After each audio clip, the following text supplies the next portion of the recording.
اما بعد فاعوذ باللہ من الشیطان الرجیم بسم اللہ الرحمن الرحیم وَيُعَذِّبَ الْمُنَافِقِينَ وَالْمُنَافِقَاتِ وَالْمُشْرِكِينَ وَالْمُشْرِكَاتِ الظَّانِّينَ بِاللَّهِ ظَنَّ السَّوْءِ عَلَيْهِمْ دَائِرَةُ السَّوْءِ وَغَضِبَ اللَّهُ عَلَيْهِمْ وَلَعَنَهُمْ وَأَعَدَّ لَهُمْ جَهَنَّمَ وَسَاءَتْ مَصِيرًا وَلِلَّهِ جُنُودُ السَّمَاوَاتِ وَالْأَرْضِ وَكَانَ اللَّهُ عَزِيزًا حَكِيمًا إِنَّا أَرْسَلْنَاكَ شَاهِدًا وَمُبَشِّرًا وَنَذِيرًا لِتُؤْمِنُوا بِاللَّهِ وَرَسُولِهِ وَتُعَزِّرُوهُ وَتُوَقِّرُوهُ وَتُسَبِّحُوهُ بُكْرَةً وَأَصِيلًا۔ اور عذاب دے منافق مردوں اور منافق عورتوں اور مشرک مردوں اور مشرک عورتوں کو جو اللہ سے بدگمانی رکھنے والے ہیں، وہ برے حالات کی گردش میں الجھ کر رہ گئے ہیں اور اللہ نے ان پر غضب فرمایا اور اپنی رحمت سے دور کر دیا اور ان کے لیے جہنم تیار کی، اور یہ بہت ہی بری لوٹنے کی جگہ ہے، اور اللہ ہی کے لیے ہے لشکر آسمانوں اور زمین کے، اور اللہ غالب حکمت والا ہے۔ بے شک ہم نے آپ کو قریب سے دیکھنے والا اور سود مند چیزوں سے آگاہ کرنے والا اور مہلک چیزوں سے باخبر رکھنے والا بنا کر بھیجا تاکہ تم سب لوگ اللہ اور اس کے رسول پر ایمان لے آؤ اور رسول کی تعظیم بجا لاؤ اور ان کا احترام کرو اور صبح و شام اللہ کی تسبیح بیان کرو۔ سبحان اللہ۔ آج ہماری سورہ الفتح کی آیہ مبارکہ 9 تک کی تلاوت و ترجمہ کا شرف نصیب ہوا۔ سامنے کل ہماری آیہ مبارکہ قلت وقت کے پیچھے نظر رہ گئی۔ آیہ مبارکہ 6 کی جانب پہلے بڑھتے ہیں، 6 کی جانب ارشاد رب ذوالجلال ہوا وَيُعَذِّبَ الْمُنَافِقِينَ وَالْمُنَافِقَاتِ وَالْمُشْرِكِينَ وَالْمُشْرِقَاتِ۔ اللہ تعالیٰ عذاب دے گا منافق مردوں کو اور منافق عورتوں کو۔ اس پر بہت سے پہلے آپ دروس مجھ سے سن چکے ہیں اور سنتے آئے ہیں کہ منافق کافر سے بھی برا ہوتا ہے۔ منافق کے بارے میں اللہ تعالیٰ نے کافروں سے بھی زیادہ سخت احکامات اور جہنم کا ذکر کیا ہے۔ اللہ کے رسول صلی اللہ علیہ وآلہ وسلم کے زمانہ سے لے کر اب تک منافق کی 2 قسمیں ہیں۔ میں نے بہت پہلے ایک درس میں عرض کیا تھا، منافق کی 2 قسمیں ہیں، ایک منافق اعتقادی اور ایک منافق عملی۔ منافق اعتقادی اور منافق عملی۔ منافق اعتقادی اسے کہا جاتا ہے جو دین کے ساتھ منافقت یوں کرتا ہو کہ اپنے آپ کو مسلمان ظاہر کرتا ہو لیکن حقیقت میں وہ مسلمان نہ ہو، اسے کہا جاتا ہے منافق اعتقادی۔ یہ بہت خطرناک ہوتا ہے۔ جیسے فی زمانہ ہمارے ہاں یہ مرزائی ہیں، قادیانی، یہ منافق اعتقادی والا معاملہ ہمارے ساتھ ہمارے معاشرے میں کرتے ہیں۔ یہ کبھی اپنے آپ کو ظاہر نہیں کرتے، اپنے آپ کو کبھی ظاہر نہیں کرتے، بلکہ بتاتے ہیں کہ ہم مسلم ہیں۔ اور بات نصیب یہ ہے کہ پاکستان کے علاوہ پوری دنیا میں انہیں احمدی مسلم کہا جاتا ہے، پوری دنیا کے اندر احمدی مسلم، اور انہوں نے باقاعدہ طور پہ یہ پوری دنیا کو چکمہ دے رکھا ہے، اور اس میں یہ بڑے مضبوط انداز میں کامیاب ہیں کہ یہ اپنے آپ کو احمدی مسلم کہتے ہیں، اور دنیا میں یہ کہتے ہیں کہ یہاں پہ ہمیں وہ محمد مسلم کہتے ہیں کہ یہ والے محمدی مسلم ہیں اور ہم جو ہیں وہ احمدی مسلم ہیں، ہمارے درمیان کوئی فرق نہیں ہے۔ اور اتنے منافق ہیں کہ اذان بھی پڑھتے ہیں، کلمہ بھی پڑھتے ہیں اور نمازیں بھی پڑھتے ہیں، آپ کے ساتھ رہتے ہوں گے، کئی سال بیت جائیں گے آپ کے ساتھ رہتے ہوئے، اور آپ کو پتہ نہیں ہوگا کہ یہ مرزائی اور قادیانی، آپ کو پتہ بھی نہیں چلنے دیں گے۔ بہت خطرناک ہے اس وقت پوری دنیا میں، عیسائیوں اور یہودیوں سے بڑھ کر، ہندوؤں اور سکھوں سے بڑھ کر یہ خطرناک ہے، کیونکہ وہ تو اپنے منہ سے کہتے ہیں کہ ہم مسلمان نہیں ہیں، یہ مسلمان والی شکل رکھتے ہیں، مسلمان والی باتیں کرتے ہیں، ظاہری طور پہ اپنے آپ کو مسلم کہتے ہیں، لیکن یہ اسلام کے سب سے بڑے دشمن اس لیے ہیں کہ یہ سب سے پہلا جو اٹیک کرتے ہیں وہ رسول اللہ صلی اللہ علیہ وآلہ وسلم کی ختم نبوت پہ اٹیک کرتے ہیں۔ استغفر اللہ۔ مرزا غلام احمد قادیانی لعنت اللہ علیہ اسے اپنا نبی اور رسول مانتے ہیں۔ استغفر اللہ الیاذ باللہ۔ تو ان سے آپ کو بڑا باخبر رہنا ہے، چونکہ پاکستان میں ان کی مائنورٹیز کے حوالے سے، اقلیت کے حوالے سے ان کی ظاہر ہے ہر جگہ سیٹیں بھی ہیں اور یہ سلیکٹ بھی ہوتے ہیں، ظاہر ہے انہی نے آنا ہوتا ہے۔ ہر شعبے میں، ہر ڈپارٹمنٹ میں یہ موجود ہیں۔ ایون ہمارے سکولوں میں ایز اے ٹیچر یہ بہت بڑھتی ہیں، ہمارے کالجز میں بہت یہ لوگ جو ہیں یہ وہاں پہ بھرتی ہیں، ہماری یونیورسٹیز میں یہ بہت بھرتی ہیں۔ ہمارے سائنس کالج میں ہمارے ایچ او ڈی تھے ڈاکٹر عارف، پی ایچ ڈی تھے وہ، ایک عرصے تک ہمیں پتہ ہی نہیں چلا، بعد میں معلوم ہوا کہ جناب وہ مرزائی ہے، اور پھر وہ یہاں سے باہر چلا گیا جہاں یہ سارے لوگ جاتے ہیں، جہاں پہ ان کو بڑا سپورٹ کیا جاتا ہے۔ تو یہ ہے اعتقادی منافق، جو اپنے آپ کو مسلمان ظاہر کرے لیکن اندر سے اسلام کے خلاف ہو، اسے کہتے ہیں اعتقادی منافق۔ جیسے عبداللہ بن ابی تھا، یہ بہت ان کے بارے اللہ نے قرآن میں کیا فرمایا؟ ان المنافقین فی الدرک الاسفل من النار، یہ منافق جہنم کے سب سے نچلے گڑھے میں ہوں گے، یعنی وہاں کافر بھی نہیں ہوگا، اتنا وہ جہنم کا سخت حصہ ہے جہاں اس منافق کو ڈالا جائے گا۔ دوسرا ہے منافق عملی، یہ غور سے سنیں جو ہمارے بچے ہیں، یہ سیکنڈ ایئر تک آپ کی جو اسلامیات ہے اس میں بھی یہ باقاعدہ سوال ہر دفعہ آپ کے بورڈ میں بھی آتا ہے کہ منافق کی کتنی اقسام ہیں اور اس کی وضاحت کریں۔ دوسرا ہے منافق عملی۔ منافق عملی وہ ہوتا ہے تو مسلمان ہے، تو وہ کلمہ گو ہے، تو مسلمان، اس میں کوئی شک نہیں ہے، لیکن وہ کام کرتا ہے منافقوں والے۔ منافقوں والے کام کیا ہیں؟ اللہ کے رسول صلی اللہ علیہ وسلم نے فرمایا منافق کی مثال اس بکری کی طرح ہے جو کبھی اس بکرے کے پاس جاتی ہے تو اس کے ساتھ، اور اس بکرے کے پاس گئی تو اس کے ساتھ۔ فرمایا منافق کی یہ مثال، کتنی گھٹیا مثال ہے اور کتنی شرم والی مثال ہے۔ حضور نے فرمایا منافق کا معاملہ اس انداز کا ہے، یعنی وہ اتنا گھٹیا انسان ہے۔ دوسرا حضور نے فرمایا منافق کی نشانی ہے جب بات کرے گا جھوٹ بولے گا، یہ عملی منافق کی بات کر رہے ہیں۔ تیسرا سرکار دو عالم صلی اللہ علیہ وآلہ وسلم نے فرمایا جب وعدہ کرے گا وعدہ توڑ دے گا۔ چوتھی بات سرکار نے فرمایا اذا تؤمنا خانا، جب اس کے پاس امانت رکھی جائے گی امانت میں خیانت کرے گا۔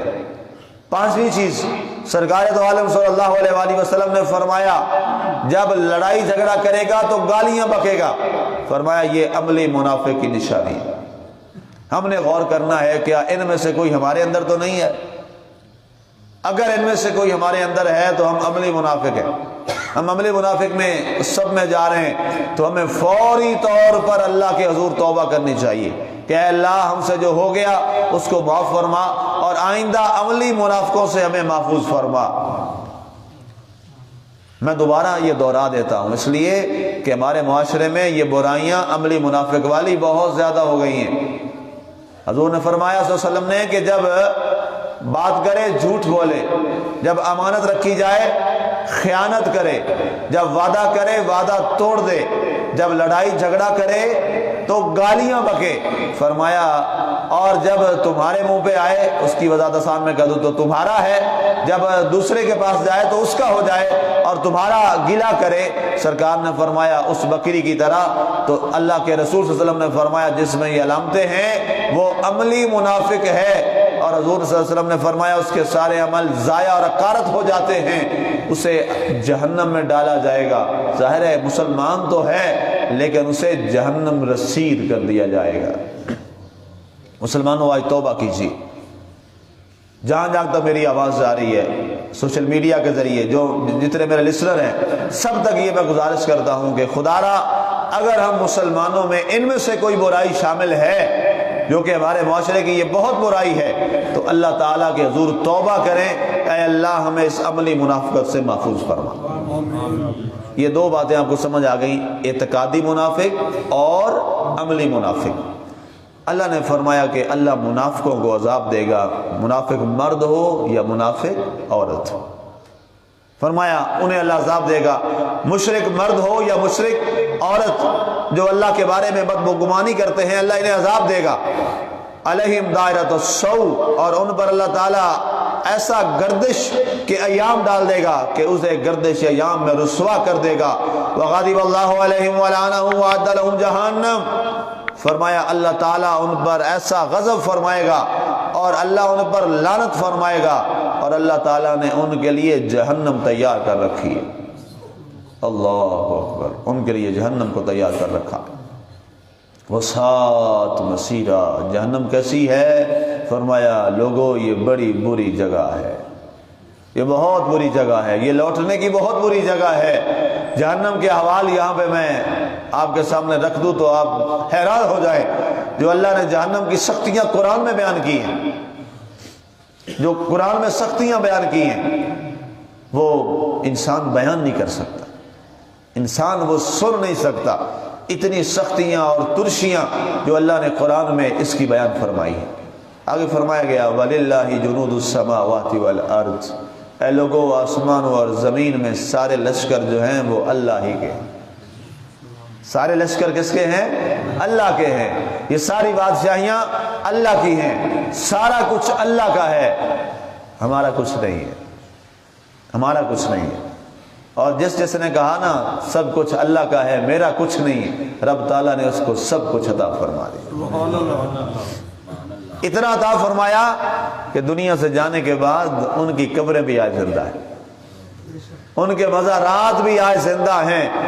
اور یہی وہ فقیر لوگ تھے اللہ کے حضور، یہ فقر کرنے والے جنہوں نے ساری زندگی دنیا میں رہتے ہوئے سب کچھ تھا لیکن کہا میرا کچھ نہیں ہے، سب کچھ کس کا ہے؟ اللہ کا ہے. اللہ نے فرمایا تم نے یہ بات مان لی اور دل سے مان لی. کہتے ہم بھی ہیں لیکن کہتے ہیں نہیں، ہم زبان سے کہتے ہیں، دل سے کہنا کچھ اور ہے. دل سے کہنے والے علی حجویری بن جاتے ہیں، دل سے کہنے والے پھر بابا فرید بن جاتے ہیں، دل سے کہنے والے پھر شہنشاہ اجمیر بن جاتے ہیں. ان کے معاملات اور ہیں. جو دل سے کہتا ہے، آج بھی جس نے دل سے یہ مانا کہ میرا کچھ نہیں ہے، سب کچھ اللہ کا ہے، پھر اللہ تعالیٰ اسے دنیا میں ہر ایک سے بے نیاز اور غنی کر دیتا ہے. ہر ایک سے بے نیاز کر دیتا ہے، ہر ایک سے اسے غنی کر دیتا ہے. وہ کہتا ہے پھر جو کچھ بھی کائنات میں ہے وہ کسی کا نہیں ہے، وہ صرف میرے اللہ کا ہے. اللہ ہی کا ہے جو کچھ آسمانوں اور زمین میں ہے. وَقَانَ اللَّهُ عَزِيزًا حَكِيمًا. اللہ بڑا زبردست ہے، بڑی حکمتوں والا ہے. جو چاہتا ہے جس کے ساتھ معاملہ فرماتا ہے، یہ اس کی حکمت ہے. اِنَّا أَرْسَلْنَاكَ شَاهِدًا وَمُبَشِّرًا وَنَذِيرًا. اے پیارے حبیب ہم نے آپ کو گواہ بنا کر بھیجا، شاہد بنا کر بھیجا ہے. اللہ کے رسول صلی اللہ علیہ وسلم ہر ایک بات پر گواہ ہے، قیامت تک گواہ ہے. قیامت سے پہلے نبیوں کی امتوں کے گواہ ہے. قرآن نے اس کا درس آپ پہلے سنا ہے. وَكَيْفَ جِئْنَاكَ. اللہ کے رسول صلی اللہ علیہ وسلم کے بارے میں یہ اعزاز ہے. اس روز ایک وقت آئے گا کہ جب ہم اللہ تعالیٰ فرماتا ہے کہ ہم ساری امتوں کو اپنی بارگاہ میں بلائیں گے، نبی بھی موجود ہوں گے. ہم ان سے کہیں گے کیا تمہارے پاس نبی نہیں آئے گا؟ کیا اس نے آ کر تمہیں تبلیغ نہیں کی تھی؟ تم پھر بھی کافر ہو گئے. تو امتیں کیا کریں گی؟ وہ انکار کر دیں گی سرے سے. اللہ ہمارے پاس تو نبی کو نہیں آئے تھے. یا اللہ تیرا نبی آیا اس نے ہمیں تبلیغ ہی نہیں کی. انکار کر دیں گے صاف. اللہ فرماتا ہے فَكَيْفَ جِئْنَا مِنْ كُلِّ أُمَّةٍ بِشَهِيدٍ وَجِئْنَا بِكَ عَلَىٰ هَٰؤُلَاءِ شَهِيدًا. القرآن فرمایا جب وہ امتیں انکار کر دیں گی نا تو ہم اس امت کے جو نیک لوگ ہوں گے ان کو گواہ لائیں گے کہ آؤ بھائی تم گواہ دو ہمارے اس نبی نے کیا تبلیغ کی تھی کہ نہیں کی تھی. وہ کہیں گے یا اللہ انہوں نے تبلیغ کی تھی. وہ کہیں گے نہیں ہم ان کی گواہی کو نہیں مانتے. اللہ فرماتا ہے جب ساری گواہیوں کا وہ امتیں انکار کر دیں گی میرے سامنے تو اللہ فرماتا ہے جئنا بک علی ہؤلاء شہیدا. ان سارے گواہوں پر ہم اپنے محبوب کو گواہ لائیں گے. وہ نبی کہیں گے یا اللہ تیرا حبیب گواہ ہے، رسول اکرم صلی اللہ علیہ وآلہ وسلم گواہ ہیں، ہم نے تیری تبلیغ فرم کی تھی، تیرے حضور ہم نے تیرا پیغام پہنچایا تھا. سرکار تشریف لے آئیں گے. سرکار فرمائیں گے اے اللہ میں گواہی دیتا ہوں جناب آدم علیہ السلام سے عیسیٰ علیہ السلام تک سارے نبیوں نے تیرے دین کی تبلیغ فرمائی تھی. گویا سرکار پہلے کو بھی جانتے ہیں بعد والوں کو بھی جانتے ہیں، سرکار جو پہلی امتیں ہیں ان کو بھی جانتے ہیں، بعد والوں کو بھی جانتے ہیں، اس لیے کہ جب کچھ نہیں تھا اس وقت بھی تیرے محمد عربی کا نقش مبارک دنیا میں موجود ہے، اس کائنات میں موجود تھا، ان کا وجود مسعود اس وقت بھی موجود تھا۔ خود آپ نے فرمایا کنت نبی و آدم و بین الماء والطین، آدم علیہ السلام ابھی پانی اور مٹی اور گارے کے معاملات میں تھے، میں تب بھی اللہ کا نبی تھا، میں تب بھی اللہ کا نبی تھا۔ تو فرمایا پیارے حبیب ہم نے آپ کو ساری کائنات کا گواہ بنا دیا۔ تو بتائیے ایک بات میں عرض کروں، جب باقی امتوں پہ حضور علیہ الصلوۃ والسلام گواہ لائے جائیں گے تو ہم پہ تو گواہ آنا ہی آنا ہے، پھر آپ آنا ہے کہ نہیں آنا؟ ہماری تو پھر وہ گواہی دیں گے۔ تو سوال یہ ہے کیا اس دن حضور کا سامنا کر لو گے؟ اللہ والا معاملہ تیرے بعد میں ہوگا نا، اللہ کے حضور تو پھر بعد والی باتیں ہیں، اس کے حضور پھر جائیں گے، وہ تو ہے معاملہ برائیاں کر کے، جھوٹ بول کے، گالیاں دے کے، غیبتیں کر کے، چغلیاں کر کے، سود کھا کے، حرام کما کے، کیا سرکار کا سامنا کر لیں گے ہم؟ حضور کی اتنی ہمت ہے ہم میں سے کسی میں کہ حضور کے سامنے کھڑا ہو کے کہہ دی ہاں جی میں نے یہ برائی کی ہے، اور حضور فرمائے اچھا میرا امتی ہو کے مجھ سے محبت بھی کرتا تھا اور پھر یہ کر دیا؟ حضور کا اگر ہم میں سے کوئی سامنا کر سکتا ہے تو پھر یہ کر لے، اگر نہیں کر سکتے تو جب کبھی برائی کی طرف دل مائل ہونا تو ایک لمحہ کے لیے سوچ لینا کل مجھے حضور کے سامنے پیش ہونا ہے۔ یہ یاد رکھ لیں ہم میں سے ہر ایک نے حضور کے سامنے پیش ہونا ہے، یہ پکی بات ہے۔ اللہ کے حضور ہم سب نے پیش ہونا ہے، اللہ کے رسول کے حضور ہم نے سب نے پیش ہونا ہے۔ اگر اللہ کے حضور کے سامنے، اللہ کے نبی کے سامنے اور اپنے پیارے رسول کے سامنے اگر ہم سامنا کر سکتے ہیں تو پھر کر لیں، لیکن ہم میں سے ایسا نظریہ تو میرا خیال ہے کسی کا نہیں ہوگا کہ ہم حضور کے سامنے برائی کر کے بھی ڈٹ کے کھڑے ہو جائیں، نہیں۔ فرمایا شاہدہ، گواہ بنا کے بھیجا، آگے فرمایا مبشرہ، فرمایا پیارے حبیب ہم نے تجھے دنیا والوں کے لیے خوشخبریاں سنانے والا بنا کے بھیجا۔ سرکار نے کیا کیا خوشخبریاں سنائی، وقت نہیں ہے وگرنہ اس پہ بھی بڑی تفصیلی بات تھی۔ وہ نذیرہ، اور ڈرانے والا، برائی سے، جہنم سے، غلط کاریوں سے ڈرانے والا بنا کے بھیجا۔ لِتُؤْمِنُوا بِاللَّهِ، یہ آگے آدھا حصہ آیت کا رہ گیا، اس پہ انشاءاللہ کل بات کریں گے۔ وَمَا عَلَيْنَا إِلَّا الْبَلَاغُ الْمُبِينُ۔